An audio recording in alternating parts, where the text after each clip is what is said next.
Hello everyone, I'm Gavin and I've just got back from a training run, so I'm just going to check my diabetes levels. It's important for me as a diabetic to obviously always keep control of my diabetes levels, and I aim to keep it between 4 and 10. Under 4 is considered a hypo, where your blood levels are low, and above 10, well, you know, a bit more above, in the teens, it's considered a hyper. And at the moment I'm 3.2.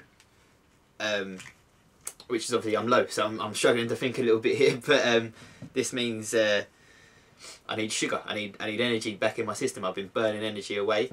When I run this challenge, I'm trying to avoid the hypos, but you know they might happen, and it's a big deal. I can't run when I'm hypo because I'm low of energy. I can shake, I can be struggling to think, so you have all kinds of effects. And if you don't treat a hypo, you can end up in a diabetic coma. So it's that serious.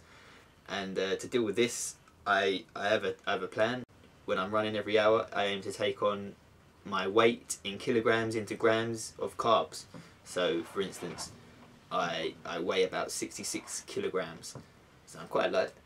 Sometimes I get blown in the wind, but yeah, in weighing that weight, I have to put that into grams. So I want to take 66 grams of carbs every hour I run to keep off them hypos.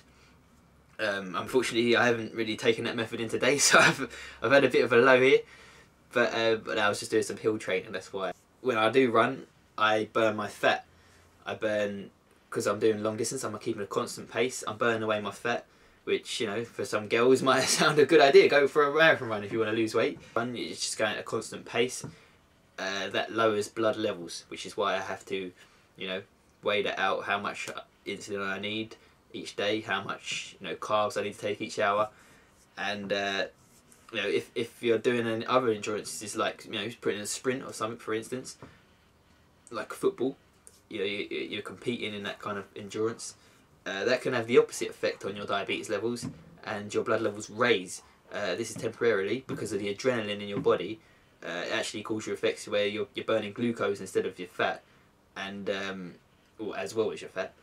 And that it causes your body to react by creating glucose, and obviously that being a diabetic, your sugar's raised because there's no insulin in your body to deal with that. So for me, if I find myself going low, whilst maybe if I'm out of Lucozade, out of energy drink or something like that, I'm having problems with a hypo, as I'm burning energy just running the same pace. If I put in a sprint, there's a good chance that temporarily my blood levels will raise, and that will allow me enough time to deal with myself, get some more sugar on board before I obviously collapse. Because if you do sprint and stuff like that, you're still burning energy, and later on it will come and hit you like that. In taking on this challenge, it's a big challenge, and I've actually been thinking about it for a while. What I'm doing here, I always wanted to do something big. I've always taken on challenges in the past. I've ran 29 miles in 3 hours and 1 minute.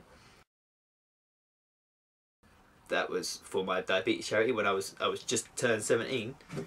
Of course, Fanit, and that was a nice smooth run. So I'm capable of running pretty quick times in 30 miles, but I will not be going out in the GBR 30-30 challenge to run in like 3 or 4 hours, because I'd just be burning too much energy. I'll be, I could have hypos through that, or probably would, and I'll be out of energy for the next day. And obviously my aim for this is just to complete every run as it comes.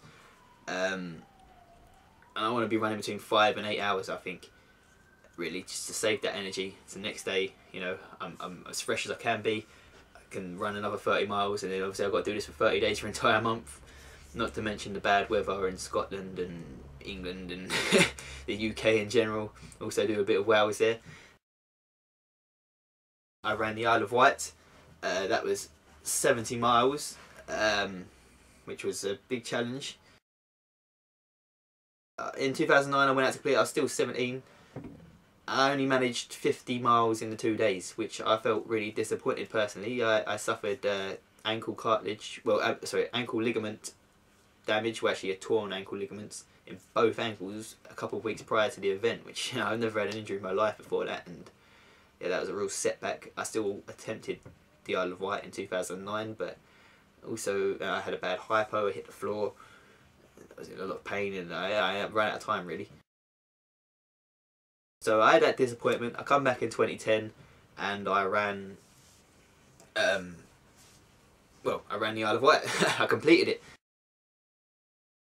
I was actually just turned 19 when I ran the Isle of Wight the second time, and obviously in completing it I felt a lot stronger in myself, and it was a great achievement for me. That's with Diabetes UK.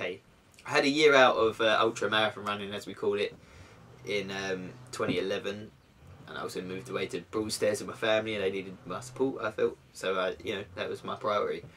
But I remained involved with my support group, Bexley Young Diabetics, through that year, and I returned to ultramarathon running for charities this year in April. I ran from Hastings to Brighton in a route that was 44 miles long, and it went over Beachy Head, and the cliffs that come on there was just unreal.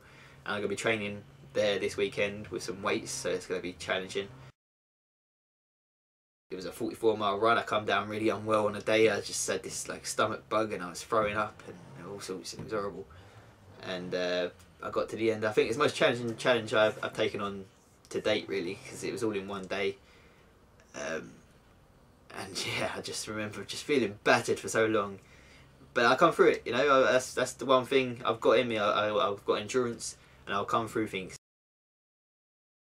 For me, being diabetic, that's important. You know, I just want to show that having something like this, a condition I call it, some people call it disease, but I don't like that. You know, I'd like to call it a medical condition, and it's only a mere condition really if you can get control of it. It's all about responsibility, and it can be beaten.